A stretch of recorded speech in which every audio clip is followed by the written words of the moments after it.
while Jesus was still speaking with her, messengers came from the synagogue leader's house, saying to Jairus, "Your daughter has died. Why bother the teacher any longer?" But Jesus overheard their report and said to the synagogue leader, "Don't be afraid, just keep trusting." He didn't allow anyone to follow him except Peter, James, and John, James's brother. They came to the synagogue leader's house, and he saw a commotion with people crying and wailing loudly. He went in and said to them, "What's all this commotion and crying about? The child isn't dead, she's only sleeping." They laughed at him, but he threw them all out. Then taking the child's parents and his disciples with him, he went to the room where the child was. Taking her hand, he said to her, "Talitha koum," which means, "Young woman, get up." Suddenly the young woman got up and began to walk. She was 12 years old. They were shocked. He gave them strict order that no one should know what had happened. Then he told them to give her something to eat. The word of the Lord. Thanks be to God. Jairus couldn't do anything to save his daughter. There was nothing Jairus could do, not a thing he could do. He tried. It was a sudden illness, and there was not a thing he could do to save his daughter. And I can't imagine a more helpless feeling. A more helpless feeling as a parent, especially probably as a father of a young daughter, how helpless he must have felt. Because there was nothing he could do. It wasn't that it was because of the time that he was in or that there wasn't medical care available. He was a wealthy synagogue leader with all of the power he could want at his fingertips. And he couldn't do anything. He couldn't save his daughter. And it's often true that we find ourselves in these situations where we can't save the very people who are the most important to us. And I can't imagine a more helpless feeling.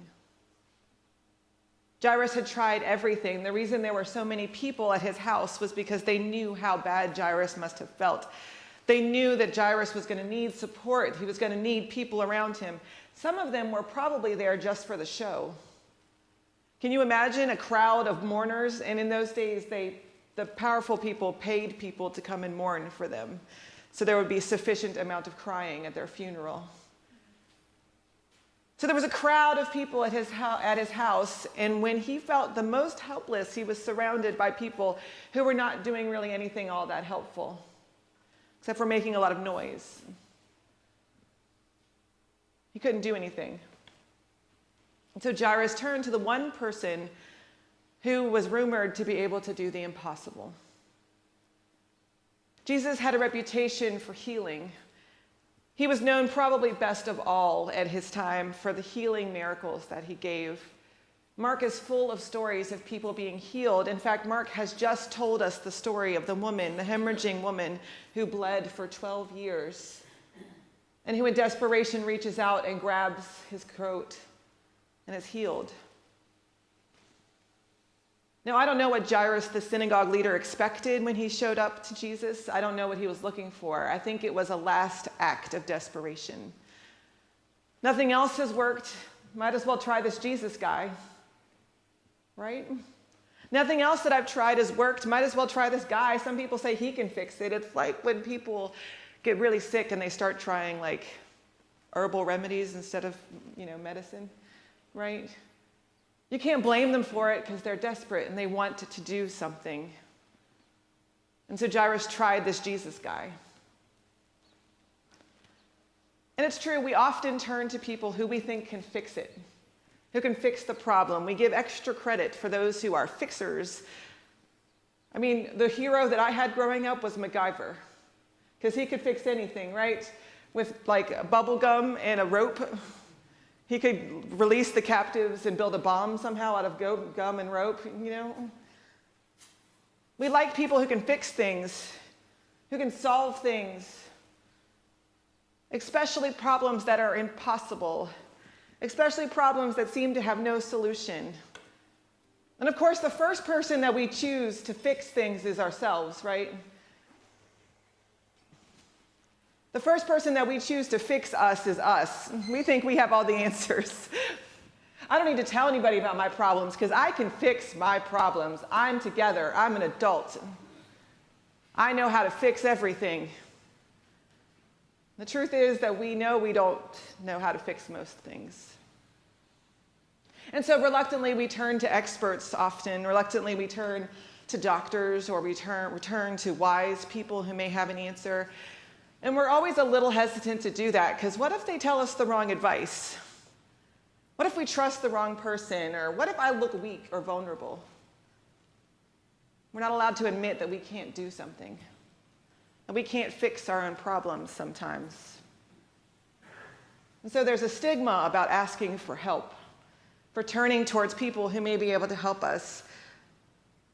And then often we like even better the people who promise the quick fix. So we get the book, right? If I just read this book, I can solve my chronic anxiety all by myself. I don't need help. I can read this book and fix everything. Or I can find this website that gives me the promise of a 10-second cure to whatever's wrong with me. And I've been there, like, when my children weren't sleeping, do you know how, like, as babies, you know how many websites I read? Well, if I just tried this, if I put them in a different pair of clothes at night, maybe they'll sleep.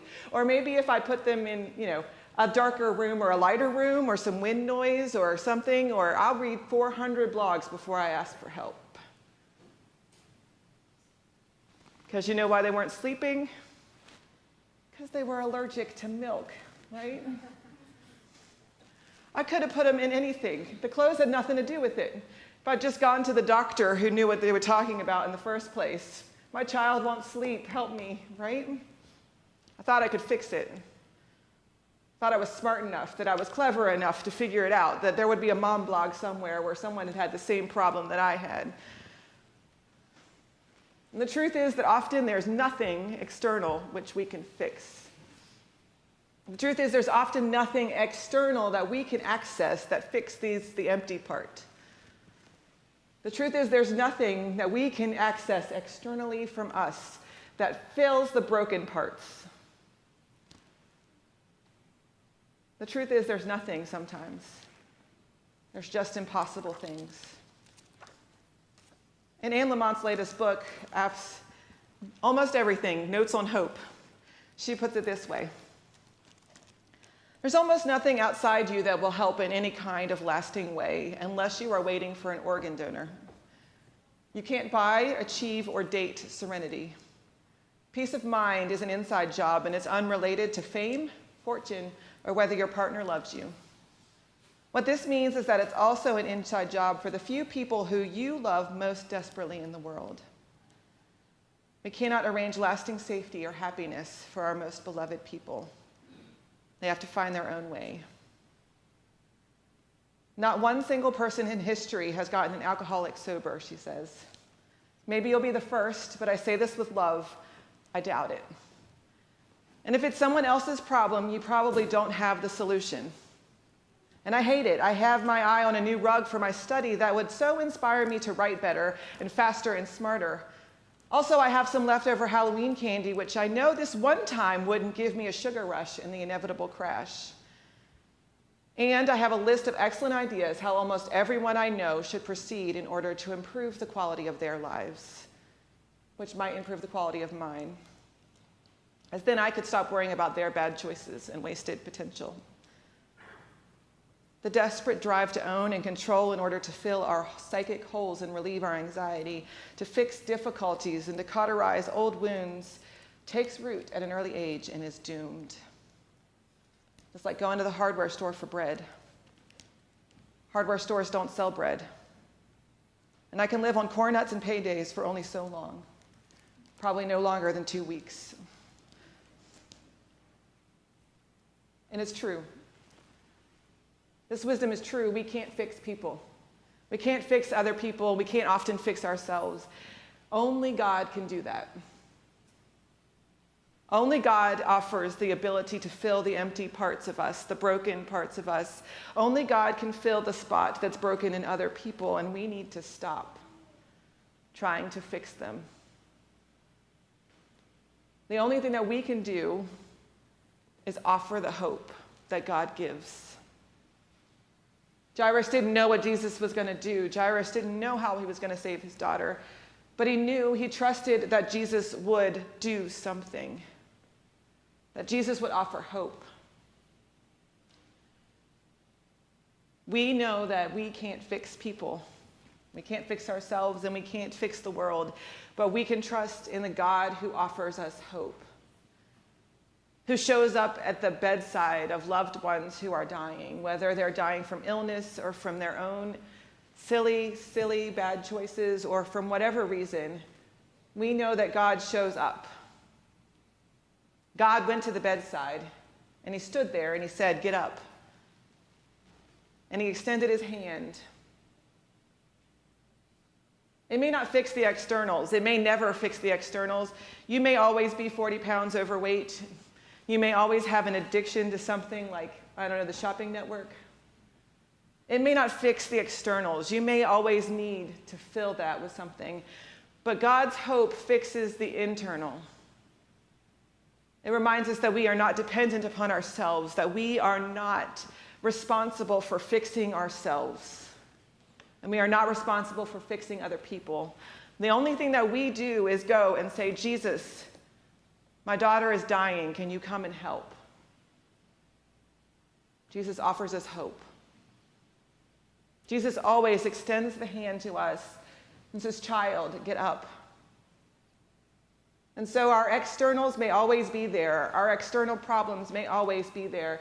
But our internal problems, our hopes, our fears, our anxiety, our broken relationships, that hole, whatever it is that we carry around with us, if we extend that offer to God, if we open our eyes to God and say, "I know that you are here and you will comfort me and you promise me hope," then maybe we can be a little more full.